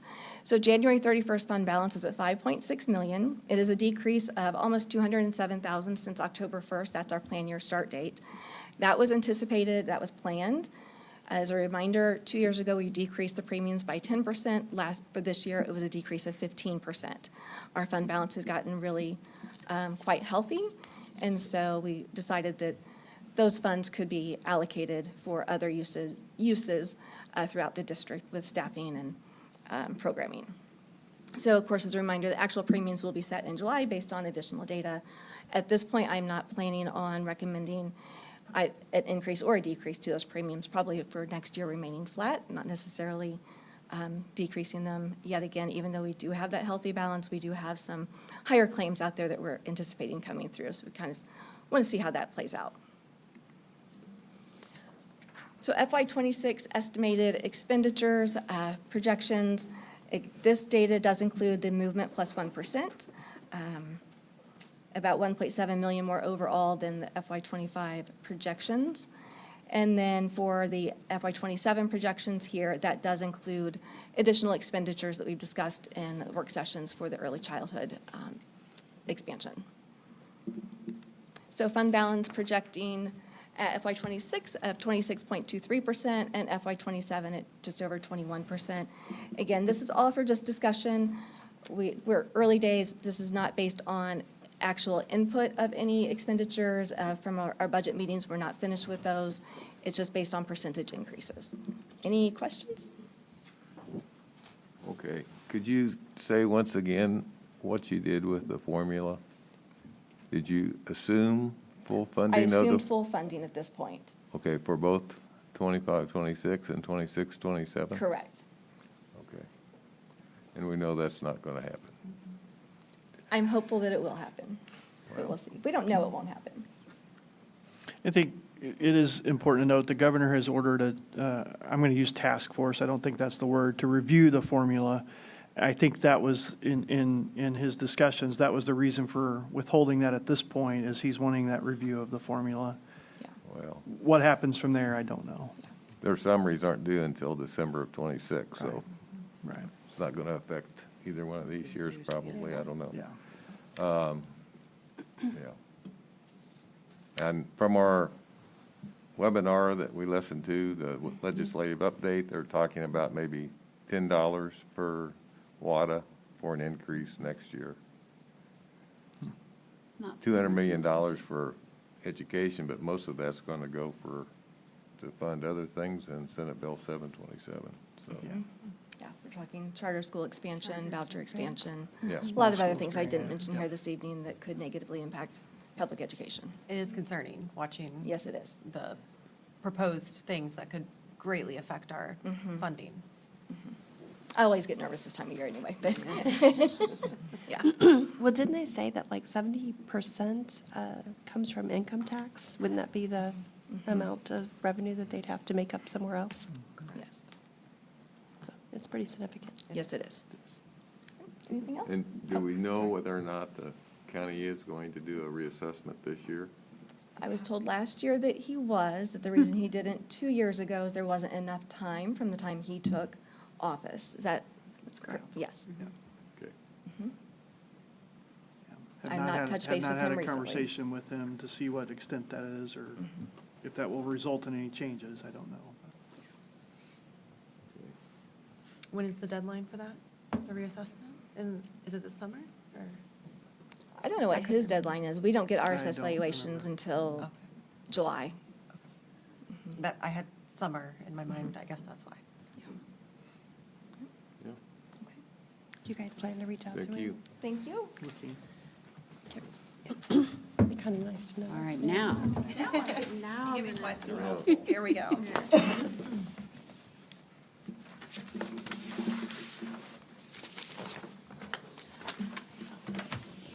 So tonight I bring to you, it's like, whoa, okay, there we go. a proposed school attendance boundary change for our elementary schools, 2 in particular. But first, let me show you what it looks like on the Phelps County GIS. These are our school zones. They look very similar in color, but Wyman is actually in blue, Truman is in purple, and Mark Twain is in that pinkish reddish color. So we're looking tonight to propose changes to our elementary attendance zones. Why do we need to rezone? Because of all the great things that are going to come to Rolla, especially the Highlands Estates, which is going to bring 587 homes that are currently zoned to Mark Twain. And I'm just going to be quite honest, there's no room for growth at Mark Twain. There's not a classroom available at this moment in time. So with that, that's why. So they actually open up this weekend, I believe, their sales at the Highlands from McBride Homes in my communications with them. And so with that being said, why am I just focused on elementary? Because we have room at middle school, junior high, high school, and RTI and RTC to absorb the rest of the growth, okay? So how does this impact our new early childhood center? Well, currently Wyman houses 7 early childhood classes. That will hopefully move in August of 2026 to our new center, which will then open up room at Wyman Elementary. So with 587 homes coming in, and Dr. Dare, correct me if I get this wrong, whenever we estimate, we'll estimate at least half or less of that of students going into that area, not all elementary. So with that, 7 classrooms would allow us to expand that elementary realm. So the proposed changes tonight that I am bringing to you, there is no action tonight, this is just informational purposes, is to do some changes from Mark Twain to Wyman. In the map I have in front of you, you have a blown-up version of what I'm putting on the screen. So I highlighted for you on your map in black what we are looking at. So it is essentially that triangle piece, and it starts with Osage Drive, and up on the map, it is up there as well on Osage Drive. All of the connecting roads that are within that area, all the way down to the city limits, and then all the way over to Highway 72. So I know some questions would be, well, what subdivisions does that include? It includes the Line Barnett's Forest subdivision, Country Ridge subdivision, Parker Addition, Longview subdivision, Country Ridge subdivision, and the new Highlands Estates by McBride Homes. Your map doesn't have it, but I put Highlands Estates up there about where it would be located on the map. Questions so far? Okay. How does that impact our students currently? So we have currently at Mark Twain, in the area that we are proposing to rezone, we have 2 kindergarten students, 1 first grade, and we have 4 third grade students, but those are moving to the middle school in 25-26. So we are looking at 3 students. Keep in mind, those numbers do not reflect any students that we don't know about that are there. Could be younger, pre-K, all the way through. So those students living in those areas would be grandfathered in and could continue to attend Mark Twain, and we would transport them to Mark Twain schools up through the time they move to middle school. If the boundary chart changes are adopted, all properties affected in this, not just home, not just our families, but all of them within that triangle area will receive a letter notifying of the change in the school attendance zones. So within that, where can they find information about this? Well, they will be mailed, everything will be mailed home. We'll send out to our families that are affected a Parent Square notification to them as well. Everything is already posted on our website of all of this information, along with the maps, along with a form for them to provide feedback for us up through March 5th for us to look at and reconsider when we come back together in 2 weeks. Questions?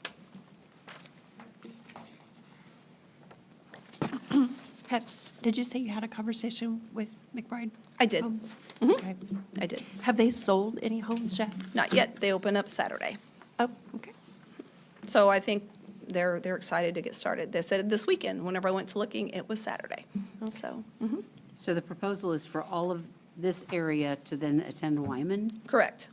Where does Huntley and on this side? They go to Mark Twain. And they'll stay Mark Twain. They will stay Mark Twain as of the current time. Right now, with the impact of not knowing how many students will go into that area, we're really unsure. So we could come back to you in the future and ask for those areas to be rezoned as well. But right now, we're trying to play it safe with that little area then going to Wyman. And thinking about your bus routes, going out O Highway, it continues out into the Mark Twain zone, so there's still going to have to be buses going out that direction. So this just kind of carves out that Osage Drive because it will link into the new McBride subdivision and kind of focus our buses in that area to not have to double route to keep our efficiency ratings. So would those individuals that are already going to Mark Twain, would they just stay on the same bus? Yeah. Or- Yes. Okay. And that's an option. They wouldn't have to. If the parents want to go ahead and shift to Wyman, that's fine too. Sure, they can, but if they chose But to if stay. they chose to, we will, yeah, we'll get them out of there. Okay. All right. We'll look forward to that feedback. Great. Okay.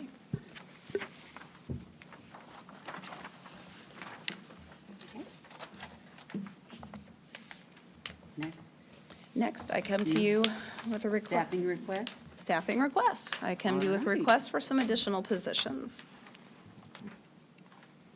So I want to talk to you a little bit about how we identify personnel needs throughout the district as we go through. We meet with building administrators, we review all of the enrollment numbers by each school and each cohort. And then we look at overall district needs by buildings. And what are the outcomes of that? It is movement of positions within grade levels and/or buildings, which sometimes we shift openings from one building to the other. So if we have, a lower cohort in elementary, we could move that position to a middle school and vice versa. So we do look at those shifts. I'm not coming to you just saying, we just have to add everybody, because we're not. We actually make those shifts individually as we move forward. So what I'm bringing to you is we are not able to make these shifts.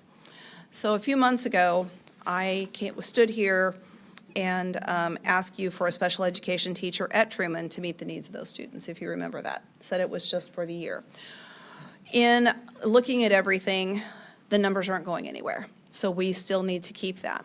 So this position, we are asking for to continue for 25-26 at Truman as a special education position. This, and I put at the bottom of this, there is no budget impact as this is a shift, but within this shift, it is a different type. So we have had a behavioral interventionist that you hired a couple years ago. That position and the results just weren't what we hoped for. In the meantime, we have BCBAs that are coming in to our district and that are helping and doing those things. So within that, the need for a special education teacher is there due to IEPs and student needs. So we would like to ask for you to approve a special education teacher at Truman, which is a wash to our budget. So literally, the amount would be the same. Do you want to do these one at a time or all together? I have it at the end to do it all together, but we That's can no, that's fine. do it one at a time if you'd like, Let's so, go. No. okay. The second position we are bringing to you this evening is an assistant principal at the elementary school. So this would be a position for all three elementaries. As in the elementary counselor presentation, you talked about many of the counselors filling in and helping those principals, especially with students with high needs. So within this, we find that the elementary principals, while they are doing a great job, they are also struggling in some regards because sometimes the behaviors are so large or so great, or the needs where they need to be with somebody, they need to do all these other things. It takes them away from doing some academic things, et cetera, as we move forward. So an assistant principal for the elementary buildings would allow those principals some relief and some assistance, to be able to go in and do more within the classrooms, work with their teachers and their PLC teams, while someone else could be there helping with those, those discipline things, and being there with students and helping those counselors with some social emotional needs, et cetera. So we would like to add a assistant principal for all three elementaries. And the salary of $85,000, we add the benefits to it with a total budget impact of $107,000. Keep in mind, we take that within, right now we have that set within our lowest, principal salary at this time. Questions? Interrupt you there just real quick, just for anybody watching. It's one assistant to share between the three Three elementaries. buildings, It's not one three. position, Right, one position to share. just to clarify. Correct. So where would they be housed?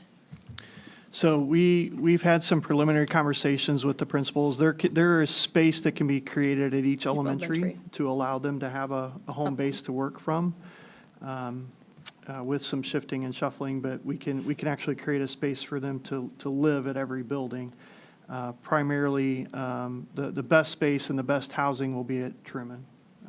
And we think they will spend at least a fair amount of time at Truman, but it would be to serve all three buildings. And we have a space we can designate for them, so they can meet with kids confidentially and have parent computer, phone, computer, all those things. Okay, and so they'd have some sort of rotating schedule? Correct. Yeah. So that they can, Yes. Questions there? Okay. And the third request is a counselor for grades 9 through 12. You just heard an amazing presentation with a lot of dedicated professionals that need some help. They work hard every day for our students, and they go above and beyond, but their need is just so great. And so over the years, they have come to the three of us asking for a counselor and over and over and over. And so as we have been just analyzing things, it's time to help them. You saw the majority of their time in every counselor is spent with responsive services. And those services have become more and more and more, and I'm sure they will probably look at me and I see they're shaking their head. And from my time as a principal, I watched my counselors deal with, responsive, everything that comes in, from social and emotional to mental health issues, and that's where their time is being spent. They also have a caseload of about 350 kids apiece. That's a lot for one person. When we look at the MSIP guidelines, the minimum is one counselor for 200 to 250 students. So adding a counselor would allow us to get closer to that minimum. It would not get us there, but it would allow us to get closer to that minimum, which would then give them an average caseload of about 280 students, effectively reducing their load by 70 students, which would allow them to free up some time to do some of those other things. Some of the things that they would do, and added to their plate, would be to take over the EOC and the AACT testing, which now our assistant principals currently do. That takes a lot of time. When Mrs. Norman and now Mrs. Grisham, when they go in to do that EOC testing, it is vast, it is huge, and it takes them away from all of the other duties, which our principals are working with our kids as well. So within that, just we keep that in mind.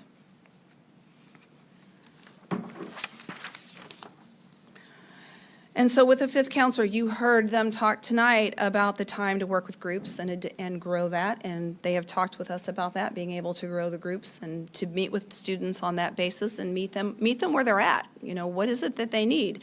She talked tonight about grief group, but is it talking about anxiety, study skill strategies, healthy relationships, all of those things.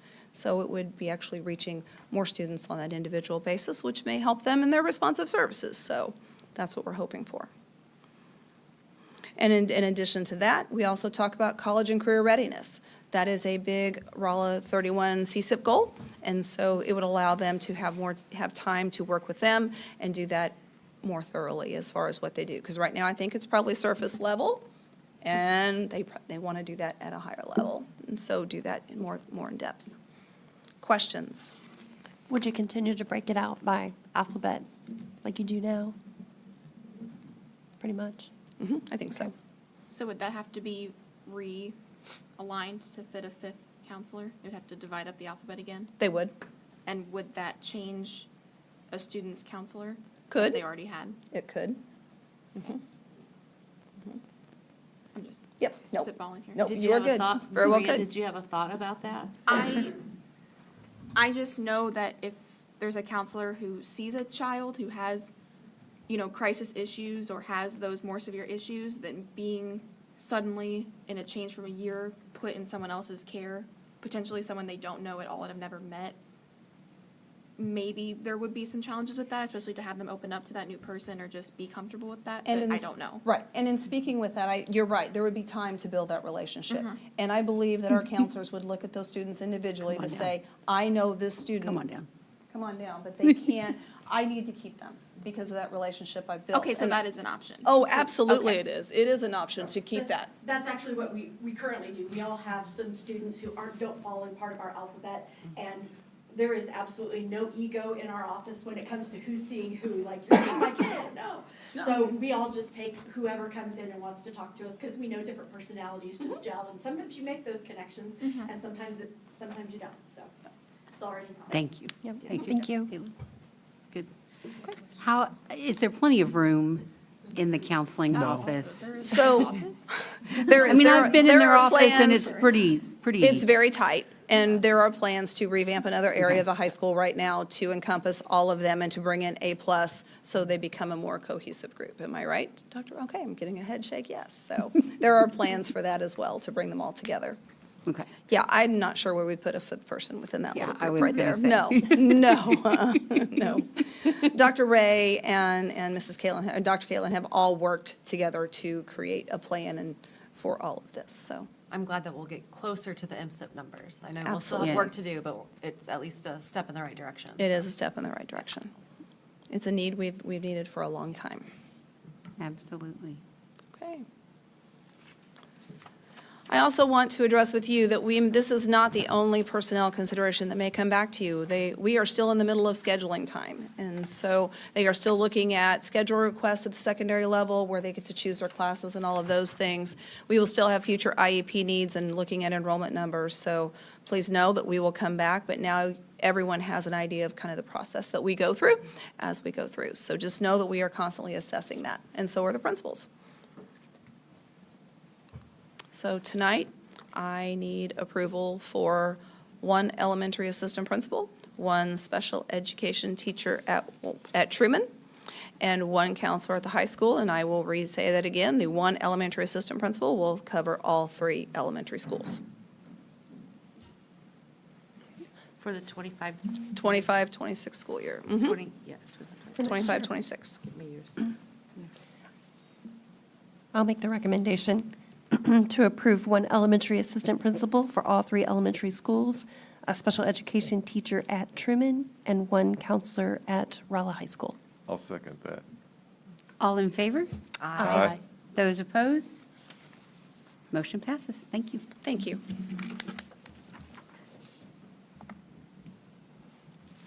Okay, what's next? Dr. Fulton wants to be done with hers. All right, comments. Do we have any comments tonight?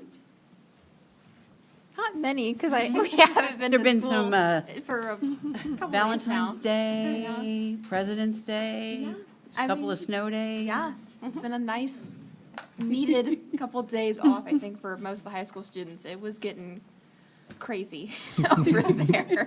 And so we were all, but we're ready to be back, next week. And, we're looking at spring break and just lots of fun things coming up. Prom, starting to plan prom, do that whole thing. Wonderful. So everyone's just excited for the spring. I know I am. It's cold all the time. I'm freezing. I'm ready for it to be warm. But I don't really have much for you guys tonight. How'd the debate tournament go? Oh, it was good. Oh, it was Yes. so fun. yes. I saw the pictures posted today. Yeah, there was, I know you judged, I saw Yes, your I name. did. Did you end up? No, they ended up not needing me, Not needing so. you, okay. Yeah, so that did. went, you did? Yeah. I saw you, yes, we talked. Yes. Yeah, it was a long, busy day, but it went well, and, I can only say the best about Mr. Brooks and my team. Like, they are really the best people ever, and I wouldn't have wanted to do it with anyone else. And thank you to those of you who judged, or, we didn't need you, but thank you for sending up. That's great that we did. And those that didn't judge. Would have loved to have you there, but it's great we didn't need you, because that means we had enough. So, yeah, it went really well, and it was just a good day all around. Yes, and to Mr. Brooks's credit, he prepared us like he didn't know that we didn't know how to judge. So he had help videos, and it was great. That's great. It's really a cool event. I wish we could all see it. It's just some really great clips. And they're not all Rolla kids. These were from all over, but. Right, there was no Rolla There was no kids Rolla kids competing. that competed. Yeah, It so was it was all all other other schools, which is cool. Yeah. I got to see some events too. I never know where they're from. I'm like, as Yeah. a judge, I don't know. Yeah. I have no idea where they're from. But it's just really cool to watch them compete and maybe disagree a little bit. Or agree. Oh, I love it. Wonderful. It's fun, yeah. Superintendent's report? Just a couple of things tonight. Just again, weather just continues to be the conversation. So I would remind everybody that we were blessed, I think this is our third or fourth year to go to our max calendar format. And so under state statute, we do not have makeup days. We actually have plenty of days built into our calendar. It does not matter how many we miss. No, that is not a factor in whether we decide to have school or not. But we will not have makeup days. And so I think there's a lot of confusion because there are other area schools starting to have those conversations about using the AMI process and having makeup days and days reassigned. And we do not have to do any of that. So we have the days built in. It makes it simple. The calendar stays the calendar. The last day of school is the last day of school. Spring break stays spring break. There's no changes there. So as people are making plans, they're still able to make all those plans moving forward. The second thing that I keep getting asked is what does it mean if the Department of Education closes at the federal level? And I have no idea. And I don't think anybody really does. So there's a lot of unanswered questions there.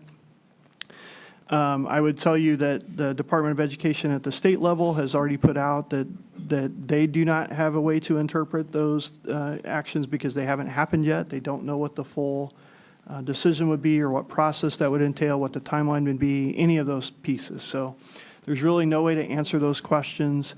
It is more than just funding, but it is a fairly substantial amount of our funding that comes from the federal level and various programs through Perkins grants to support CTE, through our free reduced lunch program, through special education, through title programs. There's several layers to that federal funding. So we will continue to watch and monitor and see what happens, but there's really no way to know at this point because nothing has happened. So we don't really know what the outcome would be, but that has been a very popular question lately. And so that's one we keep watching. The only other thing I would mention is just the legislature is, of course, hot and heavy with bills. And there's a couple of note that I would mention to you, and I think I shared these with the board by bill numbers, but open enrollment is a hot topic right now. I'm not sure what version will come through that process and what will happen in the end, if anything. But there are a couple versions of open enrollment moving through. And then Kendra mentioned earlier the tax cuts and some of those things. That seems to be the other hot topic of discussion, but everybody has their own ideas and their own thoughts of what that could look like. So far, nothing has really happened on that front. So we'll continue to keep an eye on those and report out to you as we hear more. We have the core Breakfast of Champions. Yeah, I just sent that out to you guys, so you know the date. You can register there if you'd like to. There's a little QR code. The core Breakfast of Champions is April 21st. It's at the junior high cafeteria from 7:30 to 8:30. Come, eat breakfast. It's free. It is a fundraising breakfast, so you can contribute to CORE. You can also hear about all the wonderful things that the CORE organization has done over the many years and continues to do. A couple of other events, just to make sure they're on your calendar. The golf tournament is August 4th. It'll be here before we know it. And the Maroon and Gray Soiree is October 15th. And registration for that is already live. 18th. 15th? What did I say? 18th, sorry. I wrote down 15th. Anyway, if your class is planning a reunion, it's a really great place to have it all done for you, really. And if you talk to Gina, she can do some little discounting magic. So call the central office here and ask for Gina Zervas. Is that the Alumni Center? It's at the, yes, at Hasselman. Great. Any other comments? All right. Mark's not here to give us our official. I make a motion, we go back to closed session. I'll second that. All in favor? No. Oh, How do you vote? Roll call. How do you vote? You vote yes. Yes. Yes. yes.